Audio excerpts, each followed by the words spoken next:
So you're a judge, DCI, you're a judge, BOA, but you're also a band director and a composer. You've kind of seen the whole spectrum.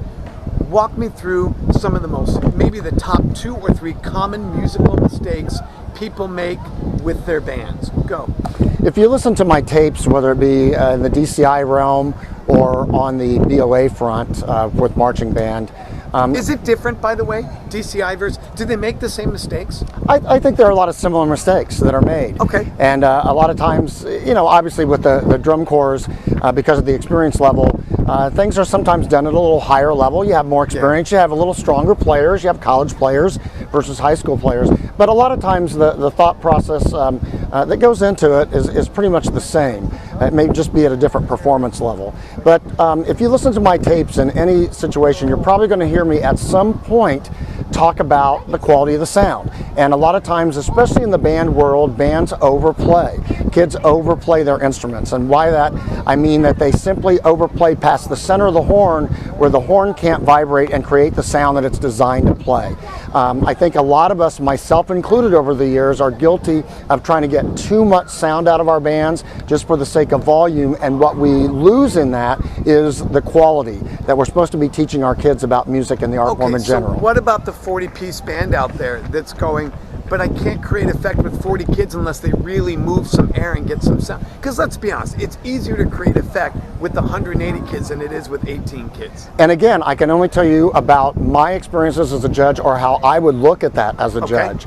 But I think I have a lot of other judges that would agree with this, is that if you have 20 members in your wind section and they play with a good sound, they play musically, and they play with variety of textures and emotions, etc., they're going to get a good score from me. I don't care if they're as loud as the 200-piece band. They don't need to be.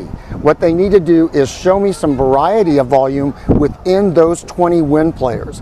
And another thing that sometimes I think is a small band, and you and I both probably started out with small bands. Oh, yeah.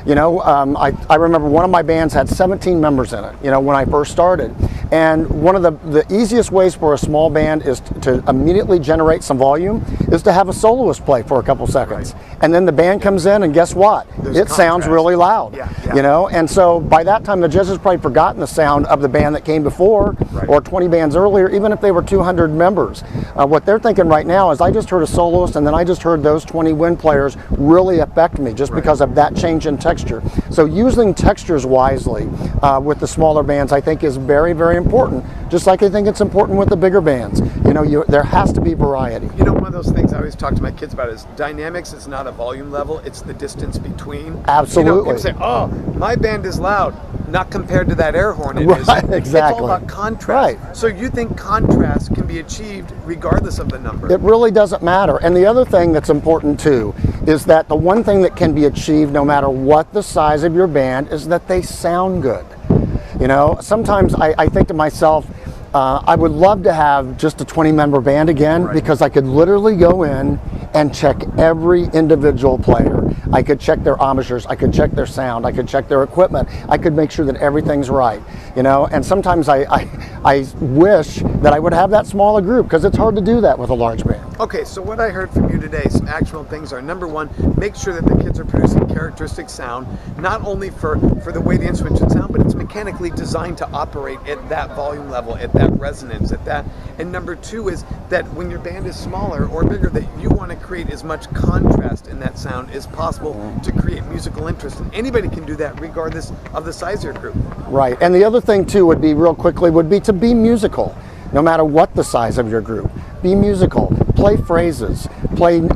Make sure your kids don't play every note at the same volume within the phrase. That'll make a huge difference too, whether your band is big or small.